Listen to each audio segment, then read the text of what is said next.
Hello everyone. Today we're tackling a home decor topic that's often overlooked but can make a huge difference in your living space.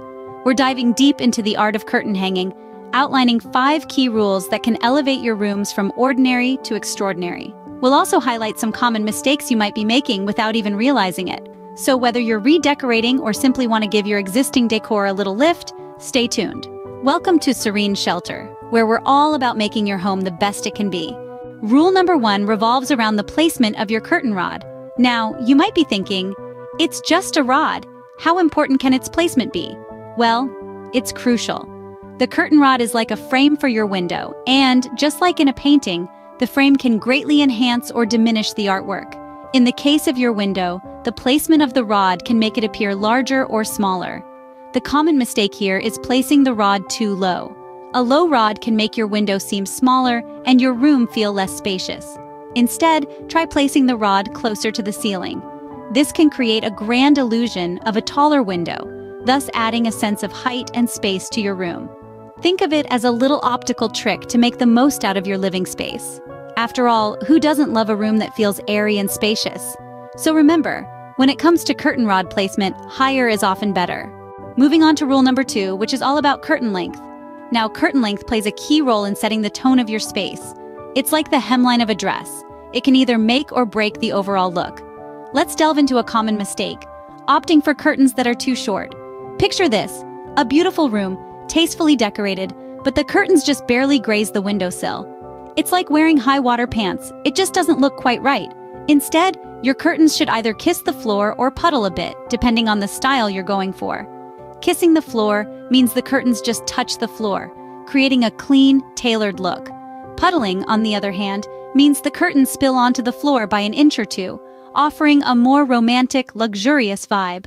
Remember, getting the length right can make a world of difference, so take the time to measure correctly.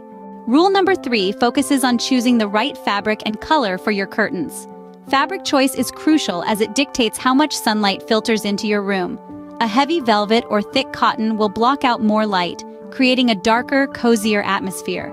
On the other hand, a light linen or sheer fabric will allow more sunlight in, brightening up your space. Now, color choice is equally important. A common mistake is choosing a color that clashes with the rest of the room. Your curtains should complement your existing decor, not compete with it. Remember, you want a color that enhances your space, not overwhelms it. Consider the mood you want to evoke. Warm tones like reds, oranges, and yellows can create a lively, energetic vibe, while cool tones like blues, greens, and purples can bring a calming, tranquil feel. Your curtains are a big part of your room's aesthetic, so choose wisely. Our 4th rule is all about ensuring your curtains have the proper fullness. A well-dressed window is like a well-tailored suit. It's all about the fit and the drape. The fullness of your curtains can drastically affect how luxurious they look. If your curtains are too skimpy, they might appear cheap and flimsy, detracting from the overall aesthetic of your space. It's a common mistake to skimp on fabric in an attempt to save money. But in reality, the difference in cost is often minimal compared to the dramatic impact that full, lush curtains can have on a room. Think of your curtains as the final flourish, the cherry on top of your well-designed room. Don't shortchange yourself by scrimping on fabric.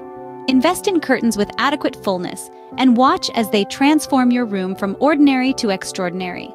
Remember, when it comes to curtains, fullness matters. Finally, our 5th rule is about curtain care. It's easy to overlook, but maintaining your curtains is just as crucial as selecting the right fabric or color. Just like any other part of your home, curtains need regular attention to stay fresh and vibrant. Now, a common mistake many of us make is neglecting to clean our curtains regularly. You might think out of sight, out of mind, right? But dust and dirt can accumulate over time, dulling the colors and damaging the fabric. This not only affects the aesthetic appeal, but can also shorten the lifespan of your curtains. So, how often should you clean your curtains? Well, a good rule of thumb is to clean them at least once every 3 to 6 months, depending on the fabric and the level of dust in your home. And remember, some curtains may require professional cleaning, so always check the care instructions. So there you have it, 5 rules for hanging curtains and the common mistakes you should avoid. That wraps up our guide on the 5 rules for hanging curtains. We've walked you through correct rod placement, selecting the right length, choosing fabric and color, ensuring proper fullness, and the importance of curtain care. We hope you found these tips useful and that they'll help you to avoid common curtain hanging mistakes. Thank you for taking the time to watch. We'd love to hear your thoughts. Do share, comment, like, and don't forget to subscribe to Serene Shelter for more home living tips. Until next time, keep your home serene.